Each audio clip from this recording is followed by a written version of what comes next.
Praise God. Hallelujah. So my question is what you said about the love of the world and the love for God. Yes.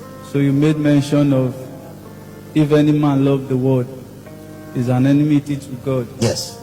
And if you cannot love God and love the world. Yes. And you explained it that loving the world is not hating your neighbor. Yes. Is hating on the thinking, the mentality of how the world thinks. Clap for him, good preacher.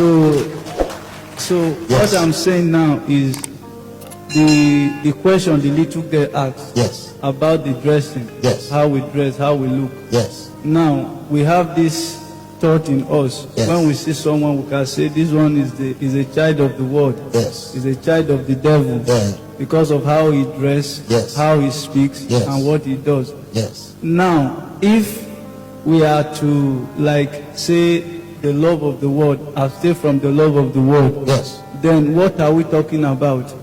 There are so many things that entice us. All that is in the world is the lust of the flesh, the lust of the eyes, and the pride of life. So to love the world is to lust after the spirit of this world. It's a spirit that works in the children of disobedience. It's not dressing. Do you understand? It's not dressing. The spirit of this world is a spirit that fights against God and his word. It's called the spirit of disobedience to the gospel. That's the spirit of this world, not your dressing. There's a place called Puerto Rico. When you go to Puerto Rico, in their culture, men wear cap to church. It's cultural. So if I go there to preach, I will wear cap to preach. Dressing is cultural. It does not affect salvation. Do you understand? Because God is not... Okay, do you know what kind of cloth Jesus was wearing? Woman gown. You woman gown that they tie the waist with a band, with sandal. That's what all of them were wearing. But culture has changed. Today we're wearing trousers. Do you understand? So dressing has not... It's religion that has messed us up with dressing.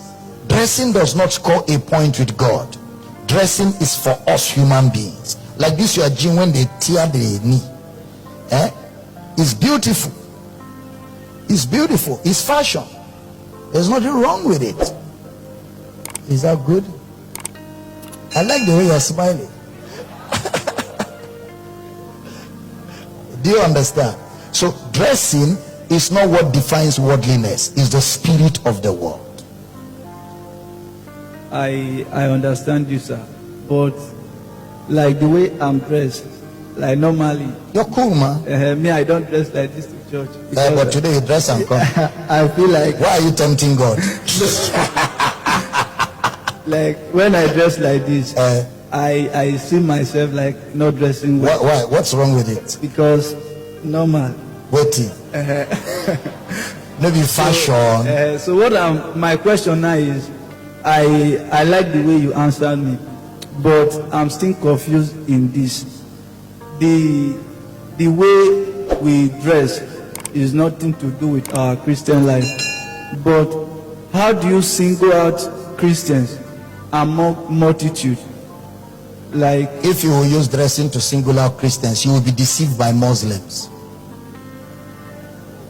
The women cover everything, you don't even see anything. That's holiness, So we don't use people's dressing to single them out. How do we know Christians? We know Christians by the fruit of the word of God in their lives. Do you understand? For example, love, joy, peace, gentleness, long suffering, patience, meekness. All of those things is what reveals a Christian.